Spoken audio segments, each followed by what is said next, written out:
হাটে আজকের আপনাদের প্রধান বক্তা উনাদের এলাকারই সন্তান।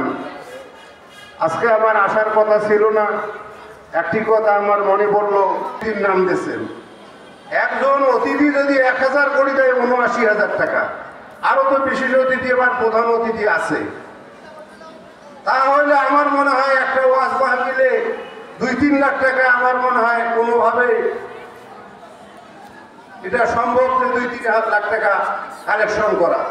দেখা যায় যে আজকে হাফিজি মাদ্রাসা অনেক জায়গায় কালেকশন আমি দেখি, ছোট ছোট বাচ্চাগুলোকে কালেকশনের জন্য এদিক ওদিক পাঠানো হচ্ছে এবং বিভিন্ন অনেক এই জীবিকা অর্জনের মতন তারা এই কালেকশন করছে।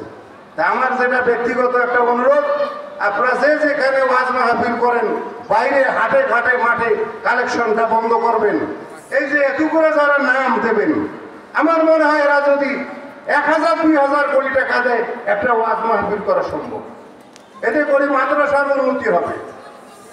আমি ইতিপূর্বে এক জায়গায় বলেছি যে আপনারা ওয়াজ মাহফিলে মাসিক একটা মনে করেন যে কেউ 500, 1000, 100, 200 এই ধরনের যদি মাসে যদি 3 লোক না থাকে আপনারা কে শুনবে আপনাদের কথা? অনেকে আপনারা এই বুদ্ধি ওমা খালাকুল জিন্না ওয়াল ইনসা ইল্লা লিয়াবুদুন। প্রাণপ্রিয় আমরা টাকা ফেডারেল টাকা সকল কিছু দিয়ে প্রতিষ্ঠানকে ধরে রেখেছে। এজন্য আল্লাহ আপনাদেরকে উত্তম যাতে দান করুন। আমিন আমিন। আশা করা যায় ইনশাআল্লাহ আল্লাহ আপনাকে হায়াতে রাখলে আপনারা আগামীতে আরো বেশি বেশি করে দান করবেন। আমিন। সম্মানিত উপস্থিতি, আমাদের 8 জন হাফেজের নাম আমি তেলাওয়াত করতেছি। হাফেজ মোহাম্মদ আশিক আহমেদ, পিতা গোলাম কিবরিয়া, রাজুল ইসলাম, উত্তর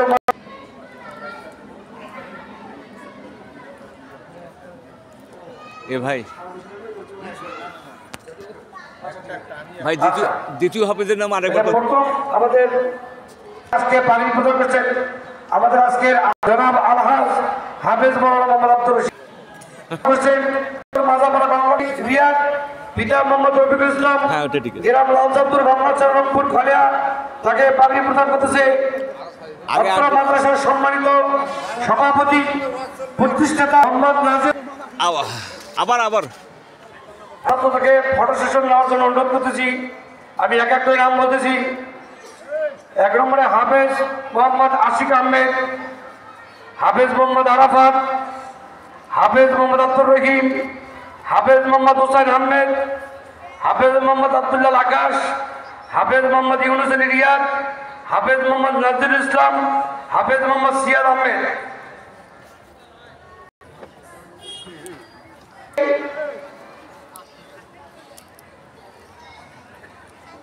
মোহাম্মদ আব্দুল্লাহ আকাশকে একটু তেলাওয়াত করার জন্য অনুরোধ করতেছি। আমাদের হাফেজের তেলাওয়াতের পর আমাদের প্রধান বক্তার বক্তব্য শুরু হবে। আপনারা এখানে ওখানে দাঁড়িয়ে না থেকে মাহফিল মঞ্চে আসার জন্য অনুরোধ করতেছি। এবং আপনারা যারা দাঁড়িয়ে আছেন বসেন না। এবার তেলাওয়াত করতেছে হাফেজ মোহাম্মদ আব্দুল্লাহ আকাশ।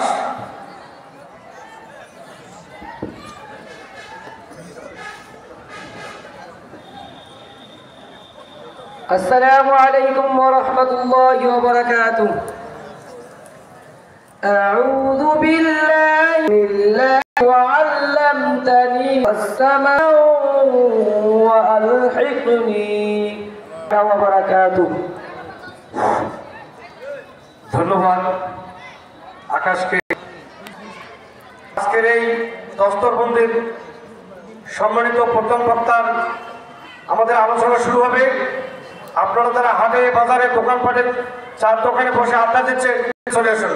আর আপনারা যারা বসেন শীতে বাজার নুরানি হাফিজিয়া মাদ্রাসা লিল্লাবাড়ি 18তম দস্তরবন্দির উপলক্ষে আজকে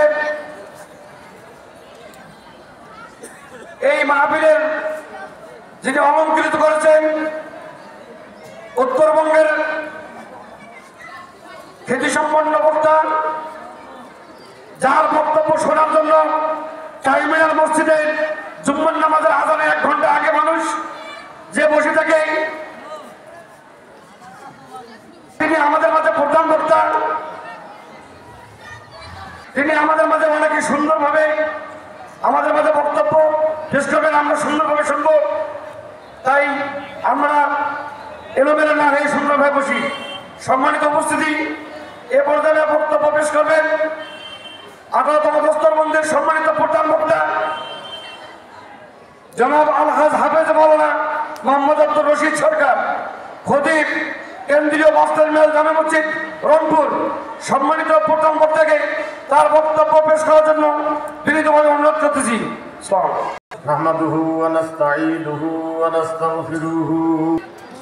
মানুষ দুনিয়া বসবাস করতে গিয়ে যা লাগে আমাদেরকে পাঠানোর বহু পূর্বে আল্লাহ এই দুনিয়ায় সেট করে দিয়েছে। রব্বাকুম